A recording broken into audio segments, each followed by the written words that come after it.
Okay, folks, so we're coming back into the riding season, and we wanted to give you guys some helpful tips that is going to help you bring your horse back into the riding season. Maybe you're a seasonal rider. It's going to help you get him mentally and physically back ready to ride this year. Also some tips on looking over your tack and some tips for yourself as well. So the first thing I want to do when I bring a horse down that's maybe had the entire winter season off, and I'm taking him somewhere where I'm going to get on his back for the first time. Today we're in our indoor arena. This is Tucker. Tucker has been getting ridden regularly, but just kind of pretending that he's a horse that we haven't been on in a while. Or maybe he's a green horse that has had just a minimal amount of time off. Either way, I want to make sure that mentally we're on the same page. I don't really want to get on a horse's back that maybe is still thinking about running around with his buddies in the pasture or hanging out in his stall. I want him to be mentally with me and ready for today's lesson. So the first thing I might do is just simply some groundwork. I might move his shoulders around a little bit, stop him, and really just start pulling his attention on me. The more times I move him off and then stop him and bring him back and send him the other direction, the more he's going to have to focus on me, and his attention's going to really, and his brain is going to really start to focus on me. So I might start with that. I'll move his hips a little bit, different things like that. And then when I feel like he's ready, a great way where I can test myself to see just how focused he is by throwing my lead rope over his shoulder here, over his neck, and just kind of walk off here and just see if he's going to follow me around or not. And maybe change directions a little bit. And just make sure that his attention's always going to be on me here, and he's going to be willing to follow me around. Sometimes with horses that aren't focused enough, we go and maybe we give them that freedom, and they just leave and they walk off. If this horse leads and walks off, then I know he's not really focused. His attention's not 100% on me. So I might do some more groundwork and change directions and stop him a bunch more to know, to get his attention. But that's a great way to see if your horse is really paying attention to you or not. Okay, so another thing that I'm going to look at really closely if I haven't maybe ridden in my saddle or used my saddle in a while is I want to make sure that my tack's all in good working order. Whether it's my saddle or my bridle or even my halter, as we've got on Tucker here. But I want to just make sure that the leather and everything's in the best shape it can be in for me, and that it's not going to break. That way I have a successful ride. So, whether that's a breast collar that we might have on our horse, our girth or our latigo, our leather latigo that's going to hold our girth in place, or if we have a back cinch on our horse, we want to make sure that those are in good working order, that our hobble that goes from our back cinch to our front cinch is both in good working order as well. And we just want to make sure that all that stuff's not cracked or on the brink of falling apart, because we could end up in an accident that really we can easily avoid if we just take time to look over our stuff and make sure it's ready to go.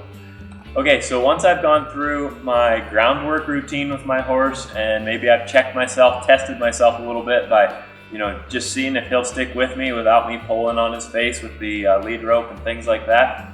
And I've checked my tack over, it's in good working order. I know I'm setting myself up to have a successful first ride of the season. Then I'm going to go ahead and step up on him. And one thing that I see a lot with horses that are coming back into riding, the riding season, is that even when you get on their back, they might be a little lost and kind of thinking about doing their own thing a little bit.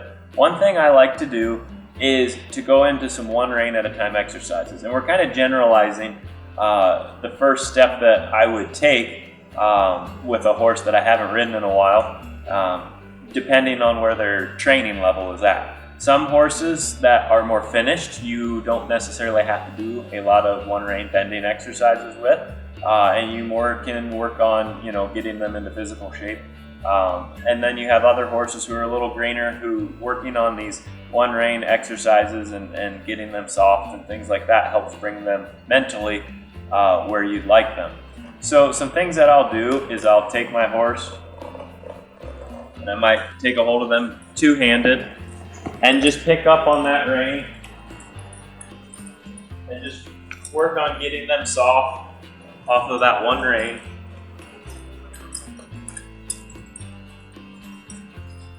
Switch directions.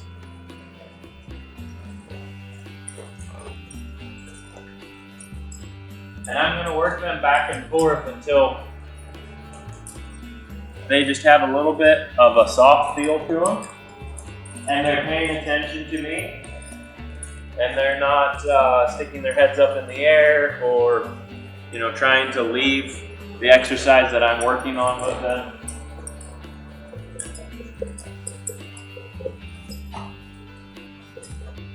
And I'm just going to work them around a little bit. Like that, I might take it up to a trot, and I'm just going to pick up on those reins and keep bringing their attention back to me. That's the whole purpose. I keep bringing their attention and giving them something to do. Sometimes horses are like little kids, where when they have a little bit of free time for their brain to start wandering, they start getting themselves into trouble, especially when they haven't been worked, they haven't been in class for a while. So once I've done that, then I might go ahead and go to two reins, and I might start picking up on this horse with two reins and asking him to give me his nose and to get soft on that bridle. And every time I do that, I'm just bringing his attention back to me. I want him to do that nice and quiet. I don't want him to pull on me and be jerky.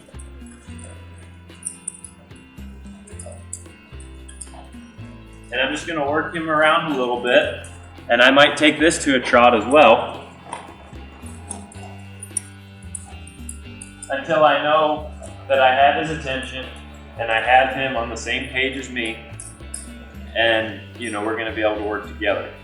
Some things that I might do after that is I might take him and do some long trotting, and that's going to help him out physically and just help my horse start, keep coming into shape and keep, preparing for the riding season. So those are some, 3 helpful tips that I definitely take a look at if I have a horse that hasn't been in training for a while and I'm putting that first ride on them, or I have tack that I haven't been riding in. Thanks for tuning in with us. Hopefully those are some helpful tips to bring you and your horse back into riding season and help you just have a successful year this year.